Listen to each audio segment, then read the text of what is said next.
मालिक की साजनवाजी प्यारी सत्संग जी, दूर दराज पूरे वर्ल्ड में आप आज जुड़े हुए हैं।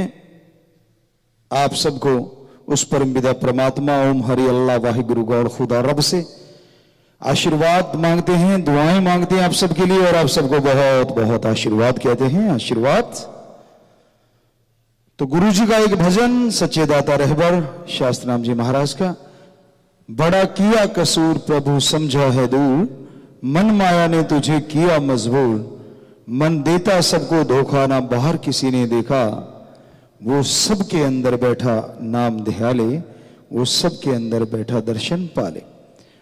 वो मालिक, वो अल्लाह, वो वाहिगुरु, वो गॉड, ओम हरि राम ईश्वर श्याम, अरबों नाम है उसके, पर वो कण कण में है।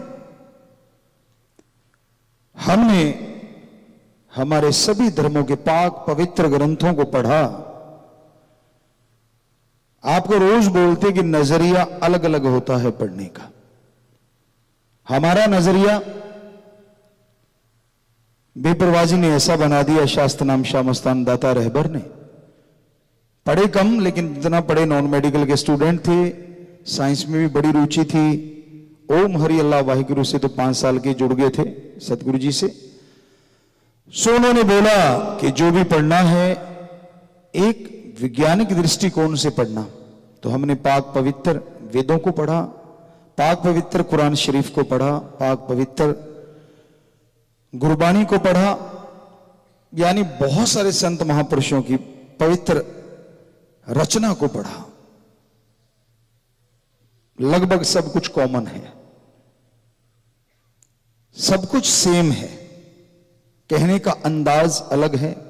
पानी को जल कहने से वाटर, वाशर, आब, नीलू, नीरू, कितने भी नाम हैं, क्या पानी का स्वाद या रंग बदलेगा? कभी नहीं बदलता। उसी तरह अलग अलग भाषाओं में उस शक्ति के नाम अलग अलग हैं, पर वो ना कभी बदला था, ना बदला है, और ना कभी बदलेगा। वो एक था, एक है और एक ही रहेगा। उस जैसा ना कोई हुआ था, ना हुआ है, ना कोई होगा।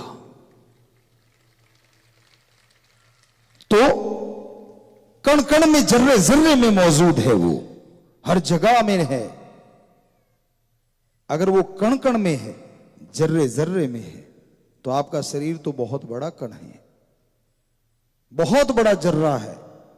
तो इसका मतलब वो अंदर रहता है, अजी रोम रोम में रहता है वो, पर आपकी निगाह नहीं पड़ती है। ना हैरानीजनक बात। वो आपके अंदर आवाज दे रहा है कि मेरी आवाज सुन लो, तू जाके बाहर आवाज दे रहा है कि तू मेरी सुन ले। बड़ी अजीबोगरीब दशा हुई पड़ी है इंसान की। सर्वधर्म की बात कर रहे हैं हम। साफ लिखा है, मन मंदिर तन बेस कलंदर गठी तीर्थ नावा, एक शब्द मेरे प्राण बसते है बहुर जन्म नावा। दिमाग में, विचारों में है वो, दिल में है वो, और शरीर रूपी मंदिर, मस्जिद, गिरजाघर में, गुरुद्वारा में वो बैठा हुआ है। और एक शब्द उसे अलग अलग आवाज कही गई है, तो वो मालिक की आवाज।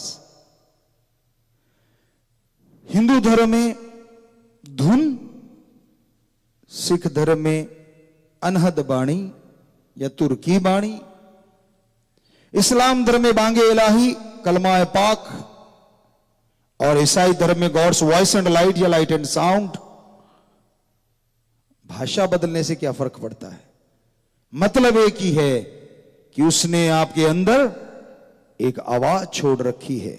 अगर उसके अंदर फॉलो करोगे तो उस तक पहुंच जाओगे, पर आपके कानों में तो काम, वासना, क्रोध, लोभ, मोह, अहंकार, मन माया, चुगली, निंदा, दूसरों की टांग खिंचाई, ठगी, बेईमानी, इसकी मोहरें लगी हुई हैं जम के। तो दूसरी तो आवाज सुनाई देती ही नहीं, जो खुद के अंदर चल रही है उसकी तरफ तो निगाह जाती ही नहीं।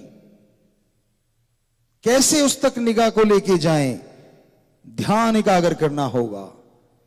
मेथड ऑफ मेडिटेशन, गुरु मंत्र, कलमा, नाम शब्द, उसका अभ्यास करना होगा। क्या है ये कलमा, क्या है ये नाम शब्द, क्या है ये मेथड ऑफ मेडिटेशन? गुरु मंत्र। गुरु मंत्र, क्योंकि पुरातन शब्द यही मिला हमें, कम से कम 12,000 साल पुरानी पाक पवित्र वेद, उनमें हमने पढ़ा, पर उससे भी वो पुरातन है, तो इसलिए पुरातन शब्द की पहले व्याख्या करना चाहते हैं, बाकी की अपने आप आ जाएगी। गुरु मंत्र, गु का मतलब अंधकार और रू का मतलब प्रकाश होता है। गु रू, ये शब्द जुड़ने से बनता है, जो अज्ञानता रूपी अंधकार में ज्ञान का दीपक जला दे। मंत्र शब्द युक्ति, मेथड,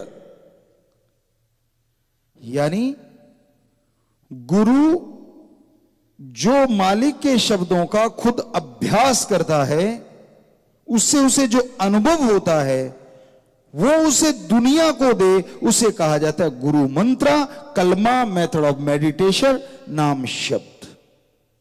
पर वो गुरु का मंत्र नहीं होता, कहीं आपको भ्रम हो, वो मंत्र होता है उसी ओम हरि अल्लाह वाहिगुरु का, परमात्मा का। अब आप लोग बैठे हैं, आपको आदमी आदमी कहें, इंसान इंसान कहें, क्या आप में से कोई उठेगा? किसी का भी नाम ले दें, झट से खड़े हो जाओगे। उसी तरह आज के युग में, आज के दौर में देवताओं को, फरिश्ताओं को भी लोग मालिक मानने लग जाते हैं, भगवान कहने लग जाते हैं। तो इसलिए उस ओम ला इलाहा इल्लल्लाह, अल्लाह ताला, द सुप्रीम पावर गॉड,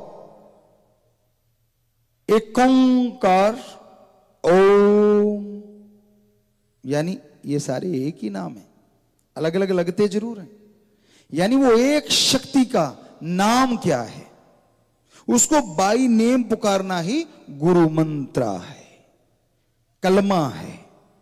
तो संत पहले अभ्यास करते हैं। कोई भी गेम है उसका कोच चाहिए, कोई भी पढ़ाई स्कूलों में, कॉलेजों में करवाई जाती है, उसके लिए टीचर, मास्टर, लेक्चरर चाहिए। क्या आपने कोई स्कूल देखा है, कॉलेज देखा है?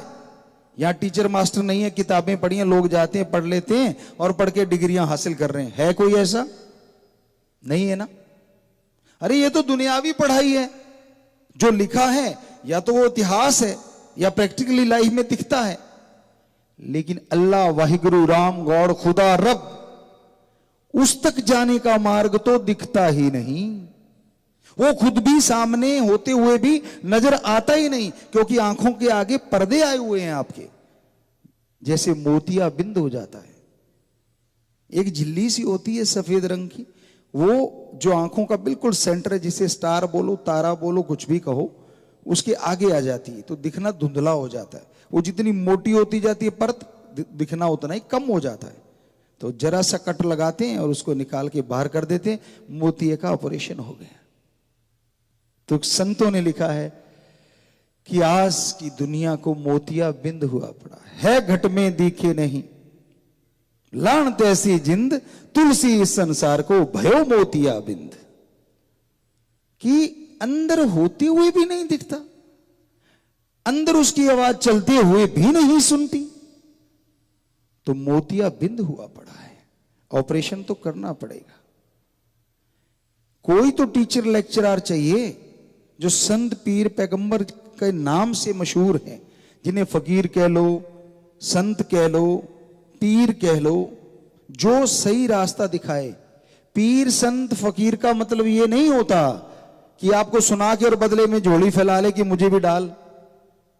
अरे भगवान अल्लाह, वाहिगुरु, राम दाता था, दाता है और दाता रहेगा। अगर वो दाता है तो उसका फकीर मंगता कैसे हो सकता है?